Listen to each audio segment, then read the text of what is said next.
大家好，我係亞納日記頻道嘅主播 Lily。呢一集講述澳門英皇娛樂酒店嘅黃金磚撤離事件，引發咗廣泛關注。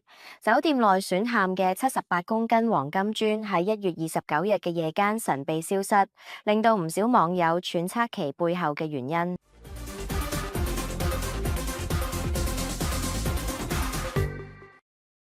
澳門英皇娛樂酒店嘅黃金磚撤離事件引發咗廣泛關注。酒店內選嵌嘅78公斤黃金磚喺1月29日嘅夜間神秘消失，令到唔少網友揣測其背後嘅原因。隨住金價飆升，呢一舉動更加係引起咗投資者嘅熱議，價格翻咗幾倍，好多人開始擔心，自然都有唔少人喺度尋找機會。一位網友留言道：老楊負債166億，係咪賣咗？顯然佢係喺質疑企業背後係咪存在資金周轉嘅問題。好多人意識到漲價嘅時候，手裏面有黃金嘅，自然會想拋售，跌咗再買翻嚟。咁呢個時候咧，賺得好大嘅。而英皇嘅呢一動作，無疑俾好多人質疑佢哋係咪亦都趁住機會套現。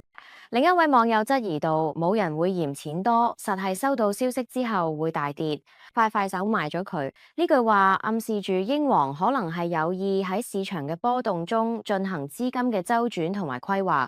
對於呢一連串操作，民眾嘅猜想都係層出不窮。有一啲網友咧就評論到：呢個簡直就係一個剝削機會，你知唔知值幾多錢仲唔收埋咩？伴隨住金價上漲，呢一件事情咧，似乎成為咗佢哋關注嘅焦點。更有網友揶揄到：普通人想偷呢啲黃金實在太難，呢一撤走，或許係英皇想趁高套現賺個大錢。英皇娛樂酒店嘅工作人員喺1月30日對媒體表示，黃金磚嘅撤走實際上係因為酒店內部裝修需要，並非因為金價上漲。呢一講法並未能夠平息網友嘅質疑，反而俾唔少人更加懷疑其真實意圖。網友回應：9600萬啫，對賭場嚟講都唔係大錢啦。咁樣嘅網絡討論呢，直觀反映咗公眾對事件嘅關注同埋對真實情況嘅懷疑。隨住事件嘅發酵，好多網友分享咗酒店內部嘅圖片，據稱地磚中原本巡嵌嘅金條，而家卻空空如也。好多原本認為呢啲黃金係裝飾品嘅民眾煙消雲散，佢哋驚訝地發現，原來呢一切係真金白銀，俾人感到震驚。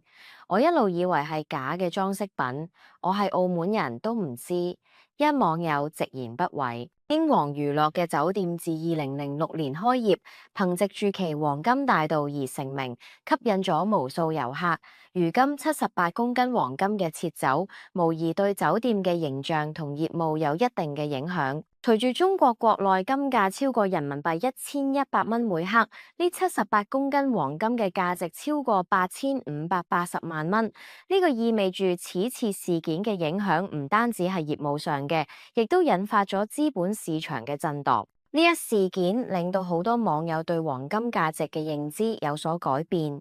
或許經過1-2年之後，當金價回沉嘅時候，呢啲黃金又會重新裝翻成為新嘅話題。網友們以自己嘅方式對事件展開咗熱烈嘅討論，並提出各種各樣嘅諗法同埋睇法。